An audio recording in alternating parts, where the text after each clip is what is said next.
प्राथमिक तपासात काय माहिती समोर आली? याच्यामध्ये दैनंदिन शनिवार रविवारी जे होतं ते त्यामध्ये जास्त मोठ्या प्रमाणात अशा स्वरूपाचे भाविकांना आत सोडलं जायचं. साधारणतः 3 ते 4 तास तुम्हाला लागतील आणि तुम्हाला 10 मिनिटांमध्ये दर्शन करायचं असेल तर तुम्हाला एवढे पैसे द्यावे लागतील अशा स्वरूपाची माहिती आहे. याच्यामध्ये साधारणतः 200-300 लोकांना सोडलं जात होतं. वेगवेगळ्या लिंकच्या माध्यमातून सोडलं जात होतं. या सर्व कॉन्स्पिरसी जी आहे या बाबतीत तपास सध्या सुरू आहे. जे सीसीटीव्ही कॅमेरे आहेत त्या ठिकाणचे जे काम करणारे इतर वेगवेगळ्या कॅपॅसिटीमध्ये काम करणारे लोक आहेत यांच्याकडून ही माहिती घेतली जात आहे आणि याच्या आधारावर साधारणतः दैनंदिन 100 ते 150 लोक हे आतमध्ये सोडले जात होते. हे कोणाकोणाच्या मार्फत सोडले जात होते या संपूर्ण टीममध्ये कोण कोण होतं या बाबतीत तपास सध्या सुरू आहे. आणि सर आपण आता बोललात की आम्ही या सगळ्या संदर्भात एक ऑपरेशन राबवले किंवा स्टिंग ऑपरेशन केले.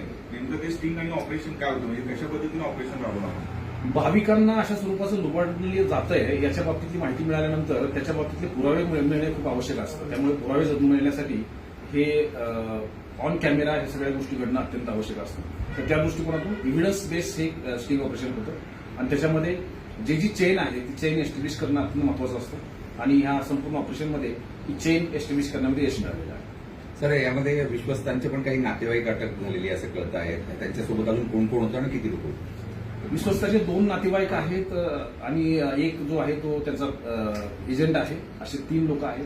त्याच्या व्यतिरिक्तही काही लोक आहेत ज्याची नावं आता निष्पन्न करण्याचं काम सुद्धा सुरू आहे. सर, आतापर्यंत किती भक्तांच्या तक्रारी आपल्याकडे आल्या की त्यांच्याकडून अशा पद्धतीने पैसे घेत होते, दर्शनाचा कालावधी होता असं? बऱ्याच तक्रारी आहेत, परंतु रेकॉर्डवर आम्ही 3 महत्वाचे जे भाविक आहेत त्यांच्या तक्रारी घेतलेल्या आहेत. त्याच्या पुढे आणखी काही स्टेटमेंट होणार आहे. त्याच्यामध्ये आणखी काही भाविकांच्या तक्रारी आमच्याकडे येणार आहेत. पण आता यात सगळ्या विश्वस्त मंडळाची पूर्ण चौकशी होणार आणि त्यांच्या आर्थिक तपासली जाणार. निश्चितपणे ज्यांचे ज्यांचे याच्यामध्ये रोल असणार आहेत वेगवेगळ्या कॅपॅसिटीमध्ये त्यांनी या विश्वास पदाचा गैरवापर केलेला आहे आणि त्याच्या आधारे देवस्थानमध्ये आतमध्ये दर्शनासाठी सोडण्यासाठी पैसे घेतलेले आहेत अशा सर्वांच्या बाबतीमध्ये कारवाई होणार आहे. परंतु या 200 रुपयाच्या फीच्या पाठीमागे त्यांना तात्काळ दर्शन व्हावं, व्हीआयपी दर्शन आणि अधिक लवकर व्हावं यासाठी काही एजंट्स सातत्याने काम करत होते आणि त्यांना 3,000 ते 9,000 रुपये, कधी कधी 12-13 हजार रुपये सुद्धा त्यांच्याकडून घेतले जात होते. अशा स्वरूपाच्या तक्रारी या आमच्याकडे प्राप्त झाल्या होत्या. त्याचप्रमाणे नवनियुक्त जे जिल्हा सत्र न्यायाधीश साहेब आहेत श्री रोकडे साहेब, तसेच ट्रस्टचे जे अध्यक्ष आहेत घुले मॅडम यांच्याकडे या प्राप्त झालेल्या होत्या. या संदर्भात कारवाई करण्याचे आदेश हे माननीय सत्र न्यायालय यांच्याकडून मिळाले होते. या बाबतीमध्ये शनिवारी आम्ही स्टिंग ऑपरेशन केलं. भाविकांना कशा पद्धतीने 200 रुपयाच्या तिकिटामध्ये 3-3 हजार रुपये घेतलं जातं या बाबतीमध्ये संपूर्ण एव्हिडन्स बेस हे ऑपरेशन केलं गेलं. याच्यामध्ये जे सुरुवातीला आरोप पकडले गेले ते शनिवारी त्यांना अटक केली. त्यानंतर त्यांच्याकडून आणि इतर सर्व एव्हिडन्सच्या आधारावर काल रात्री 1 वाजता विश्वस्त त्र्यंबकेश्वर देवस्थान ट्रस्ट पुरुषोत्तम कडलक यास अटक केलेली आहे. याच्यामध्ये संपूर्ण ही कारवाई एव्हिडन्स बेस आहे. आतापर्यंत 2 लोकांना अटक केलेली आहे. आणखी काही नावं निष्पन्न झालेली आहे आणि त्या नावाच्या आधारावर त्याचं व्हेरिफिकेशन झाल्यानंतर त्यांना एक लवकरच अटक केली जाणार. पुरुषोत्तम कडलकला अटक झालेली आहे आणि त्याचा नक्की काय बोल?